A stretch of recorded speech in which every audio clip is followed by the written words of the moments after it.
Languedoc Roussillon is having a bit of a renaissance, and one in terms of quality. They're moving from bulk wine to innovation and expressing where they come from. Languedoc Roussillon is the largest wine region in France and the world by vineyard area. It produces over a third of all French wines.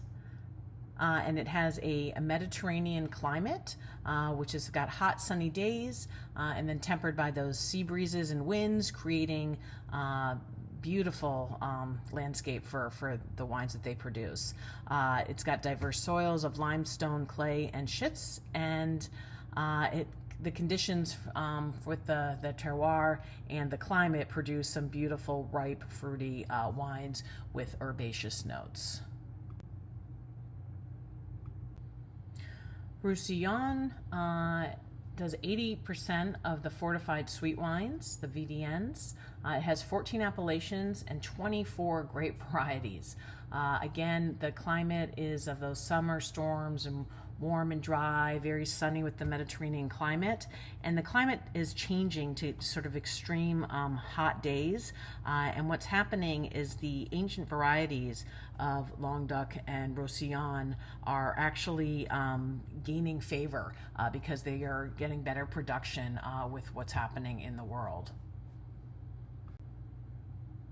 Listed here are all the grape varieties. They're a mix of native grapes like the Carignan, the Grenache, and the Cinsault, and then international varieties, the Chardonnay, Merlot, Syrah, Mourvedre, which really offers tons of flexibility and diversity for flavor and for blending.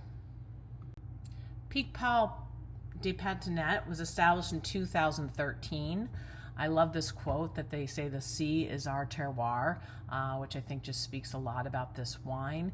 It is incredibly dry and crisp, definitely the start of a meal, or could pair with seafood, oysters. Its name is defined as lip stinger, which I think it supports that high acidity, and this one is home to 21 wineries and 4 cooperatives. And in the 1960s, they began replanting this indigenous variety, and it's become increasingly more popular and something absolutely to be highlighted in this area. There is a premium tier of Pic-Paul de Patinet, which is emerging, and this began in 2018, and this is called this Looking Ahead with Patience.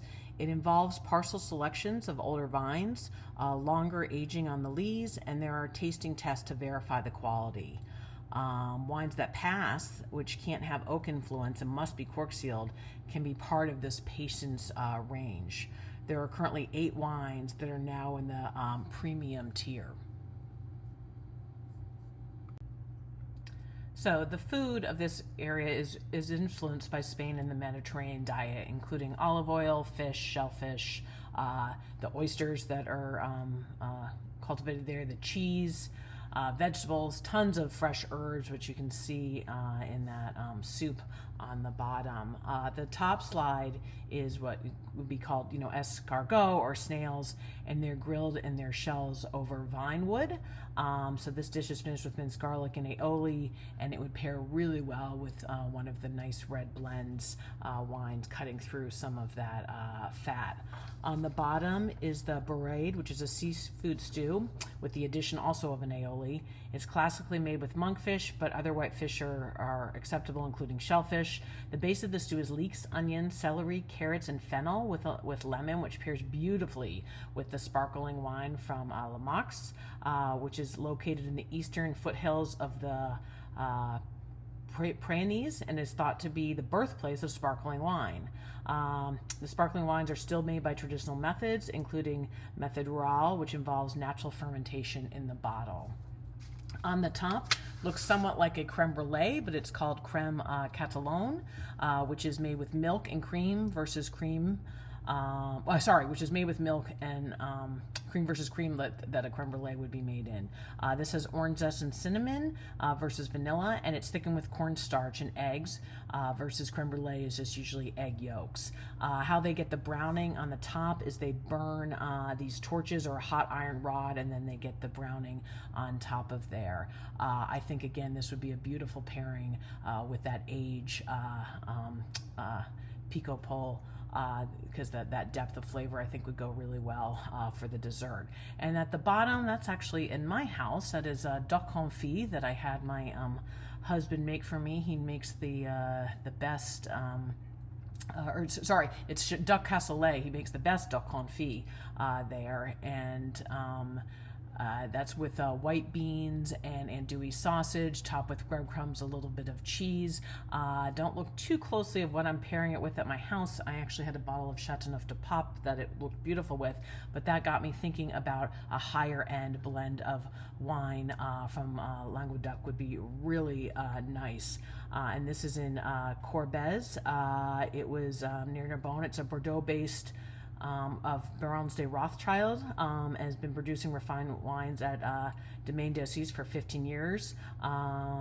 It has flavors of black currant, slate, stone, and berries with a hint of chocolate. It's medium body, and I thought this would be a beautiful pairing with the duck cassoulet. This is one of my favorite for bang for the buck, I think, for quality rosé is Gerard Bertrand, and that bottle, you can get it as cheap as almost $11 at certain liquor stores. So I definitely wanted to highlight this because I think it's great value, but it's really good quality as well. And that company has a range of styles and brands and prices. They even have the rosé Hampton Water, that's John Bon Jovi's son's, is under their brand name. So another thing that Languedoc is trying to do is they want to create this awareness. So they're trying to sort of move up 5 points to being thought of as making unique qualities of wine, but for all price points, and also working with large-scale producers, but also small niche independent players. The future for Languedoc Roussillon is basically it's changing on every level, from quality to innovation to distribution to marketing and sustainability.